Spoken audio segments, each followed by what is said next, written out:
क्या था जोड़े ये कसम खुदा ये अच्छी दाढ़ी आ रही है ये पत्थर फिर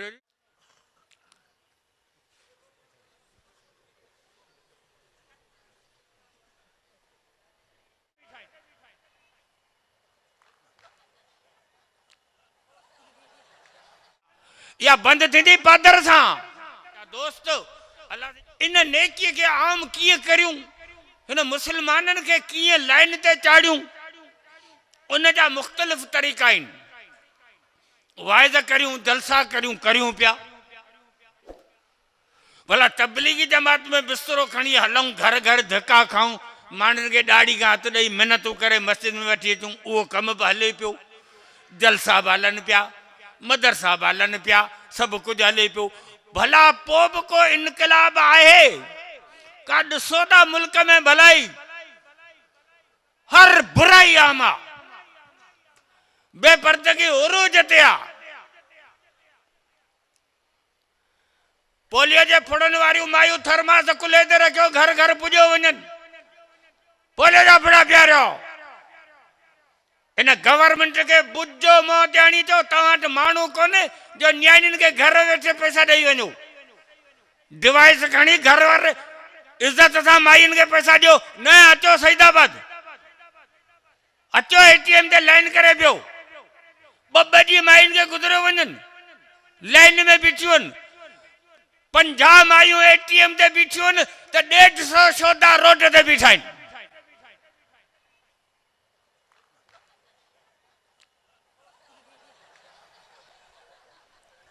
हथ वठी मुसलमाननि मां हया ऐं ग़ैरत जो ॾेवालो कढियो पियो वञे पैसनि जी लालच ॾेई मुसलमान मां पर्दो खसियो पियो वञे शराब आम है जुआ आम है मिलावट आम है हर शय 2 नंबर जी आ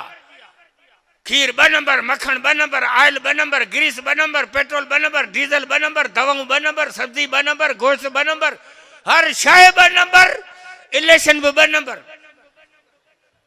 सुभान अल्लाह या बुराई बदमाशी जेका चोट चढ़ी वही है हिन मुल्क में या कीअं बंद थिए वाइदनि सां वाइद त करियूं पिया तबलीगी जमात सां उहे त हलनि पिया या बंद थींदी पादर सां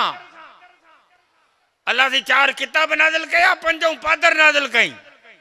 सौंटो हुजे साण त गॾे गोई न करे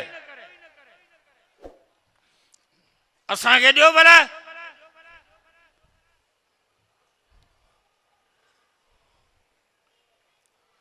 साईं मलक साहब वेठो आहे साईं गुल मोहम्मद मलक साहब कारी साहब वेठो आहे साईं खे डीएसपी था करियूं सकरंद जो सईदाबाद जो कहिड़ो मौलवी आहे उनखे उहिदो ॾियां बोले मुख्तियार के डीएसपी करियूं था सईदाबाद जो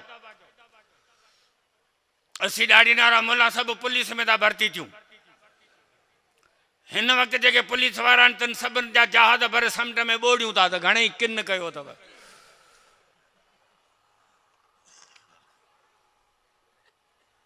राशिद मोहम्मद के वजीर आला था करियूं साईं मौलाना फजल रहमान के वजीर आजम था करियूं राशिद मोहम्मद वजीर आला सिंध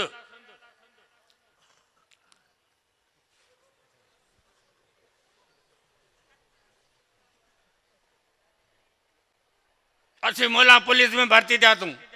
सईदाबाद में हिकिड़ो मौलवी मस्जिद में बांग ॾे 60 मोला बंदूकूं खणी शहर में गड़ी पवनि नमाज से हलो था न था हलो क्या था जोड़े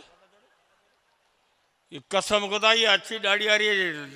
ये पत्थर फिरे पलीत कांच सां पहिरीं सफ़ में 150 रकातो नफल अल्लाह नमाज तू की कोन पढ़ंदे कानून कोने बाबा मुझी अद्दी मुझी अम्मा तू पर्दो कर मुझी मां मुझी भेण पर्दो कर माहौल खराब लगो पियो है हेरा ये टॉफी है मुझे हाथ में ये टॉफी बंद है पन्नी लगल है हिनखे रखी छॾियो हिन ते मख न वेंदी छो त ये बंद है हिन ते मख न वेंदी पर हिनखे खोल हिनखे खोले हिन जो पर्दो ख़त्म कर पर्दो खत्म करे खोले हिन के उघाड़ो करे रख मक्खियूं अची वेंदियूं जेकॾहिं माई पर्दे में बंद आहे त का बि मख कोन ईंदी पर जेकॾहिं माई तां पर्दो हटाईंदे त कई मक्खियूं अची वेंदियूं इन करे इस्लाम चए थो त माई खे ढकियो ख़बरदार मस्जिदूं खोड़ आहिनि गिलाफ बैतुल्लाह खे आहे किताब खोड़ आहिनि गिलाफ क़ुरान खे आहे औरतूं खोड़ आहिनि पर्दो मुसलमान माई इज़त वारी खे आहे पर्दो इज़त जी निशानी आहे मुंहिंजी अम्मा मुंहिंजी मां पर्दो कर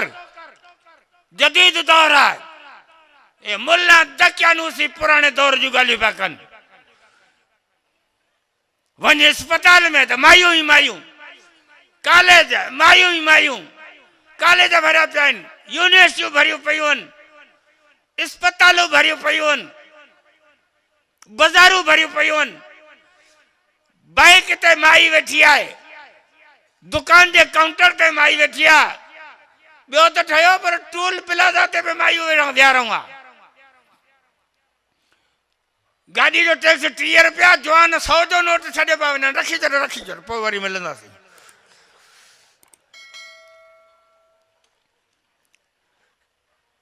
माइयुनि खे इस्तेमालु करियो या बेपर्दगी कीअं बंदि थिए हवाई जहाज़नि में था वञूं हज उमिरि ते तबादड़ियूं ऐं मिड़ियूं वञूं केॾां बाज़ारूं भरियूं पियूं आहिनि जॾहिं कानून हुजे त अॼु खां पोइ जेकॾहिं का बि माई बेपर्दा ॾिठी वई त हुनखे 25 साल टी पोइ हुनजे मुड़ुस खे 40 साल कानून पास करे लठी फेराए नंढियूं जेके यंग आहिनि उहे त ठहियो पर जेके पोड़ियूं आहिनि 80-90 सालनि जूं खारक जहिड़े मुंहं सां इंशाअल्लाह ताला 13 मीटरनि वारो असली बुरको तुर्की टोपी वारो पाईंदी जंहिंमें विचड़ंदी वेंदी त चंपल बि कारी आया गाड़ी आहे जेकॾहिं चाहियो था मुल्क सुधरे जेकॾहिं चाहियो था त मुल्क जे अंदरि को अमन अचे जेकॾहिं चाहियो था त मुल्क में अल्लाह जे क़ुरान वारो निज़ाम अचे त आलमनि जा हथ मज़बूत करियो आलमनि खां सवाइ हिन मुल्क जो हाणे को ॿियो बि सुधारो कोन्हे 75 साल तव्हां आज़मायो आहे हाणे त आलमनि जो वारो आहे आलमनि खे वारो ॾियो जेकॾहिं न त पोइ जीअं पोती अंदरि पिया वेंदा जीअं पोती मुल्क तबाही ॾांहुं पियो वेंदो आख़िरी सहारो जेकॾहिं हिन मुल्क जे सुधरण जो आहे त अल्लाह जे क़ुरान वारो निज़ाम आहे ऐं उहो तव्हांखे आलमनि खां मिलंदो जेके दोस्त हिन प्रोग्राम में आया आहिनि उन्हनि सभिनी दोस्तनि खे इहा मुअदबाना गुज़ारिश आहे त हिन तहरीक जे दौर में जेका हिन वक़्तु बदमाशी थी आहे उलमा सां जेका ज़्यादती थी आहे अवाम जे फ़ैसिले ते जेको धाड़ो हयो वियो आहे इन जे ख़िलाफ़ जमियत उलमा इस्लाम ऐं GGA मैदान ते आहे तहरीक जो ऐलान आहे थी सघे थो अॻियां हली करे जिहाद जो बि ऐलान थिए छो त मौलाना फज़ल रहमान साहब चई चुका आहिनि त फ़ैसिलो हाणे ऐवाननि में कोन थींदो मैदाननि में थींदो राशिद महमूद चई चुको आहे त तव्हां सदाई असांखे भाई अब्दुल वहाब तबलीगी जमात वारी शक्ल में असांखे ॾिठो आहे पर हाणे इंशाअल्लाह जमियत उलमा इस्लाम जे जवाननि खे तव्हां मुल्ला उमर जे शक्ल में ॾिसंदा जेके जेके दोस्त उलमा जमियत उलमा इस्लाम ऐं उलमा जा हामी ऐं मददगार आहिनि इन प्रोग्राम में उहे हथ मथे खणी वाइदो कनि त इंशाअल्लाह नारे तकबीर जमीयत उलमा इस्लाम जमीयत उलमा इस्लाम इंशाअल्लाह इन सिलसिले में 22 तारीख खमीस जे ॾींहुं सईदाबाद टूल प्लाज़ा ते जमियत उलमा इस्लाम जे तरफ़ खां धरणो लॻंदो रोड ब्लॉक थींदो जंहिंमें ख़ासि महिमान अल्लामा राशिद महमूद सोमरो ऐं साईं अब्दुल कयूम हालिज शरीफ वारा हूंदा तव्हां सईदाबाद जा ऐं पस गिरदाई जा राजन भागन जा जेके बि दोस्त आहियो इन्हनि खे दावत आहे बल्कि मुअदबाना गुज़ारिश ऐं अपील आहे त वक़्तु जिहाद जो आहे महिरबानी करे कुर्बानी ॾेई उलमा जो ॿाह खे मज़बूत करियो ऐं उलमा जो साथ ॾियो 22 तारीख़ खमीस जे ॾींहुं 10 बजे तव्हां सईदाबाद टूल प्लाज़ा ते पहुची उलमा जे हथनि खे मज़बूत करियो चओ इंशाअल्लाह सब शरीक थींदासीं। अल्लाह तबारक व तआला पोयां तकरीरूं तो खोड़ थींदियूं, आलम सगोरा ॿिया पाइनि, पर आऊं ॾिसां थो तो तव्हां जेके मुस्लमान भाइर आया आहियो इन्हनि में केतिरो जज़्बो आहे, उन्हनि जी मूंखे ख़बर पवंदी। तव्हांजे आमीन मंझां त ॾिसूं, आमीन आस्ते था चवनि, वॾे सॾ था चवनि, ॿरे सूर सां था चवनि या दिलि जे शौक़ सां था चवनि, उहा ख़बर तव्हांजे आमीन मां पवंदी। या अल्लाह, जेके मुजाहिद मुस्लमान अॼु सकर अञा सईदाबाद जे जलसे में शरीक थिया आहिनि, इन्हनि सभिनी मुस्लमाननि खे जज़्ब जिहाद नसीब फरमा ऐं शहादत जो मौत नसीब फरमा। अल्लाह या अल्लाह तू ॿुधी बि क़बूल फरमाए। व आख़िर दअवाना वल्हम्दुलिल्लाहि रब्बिल आलमीन।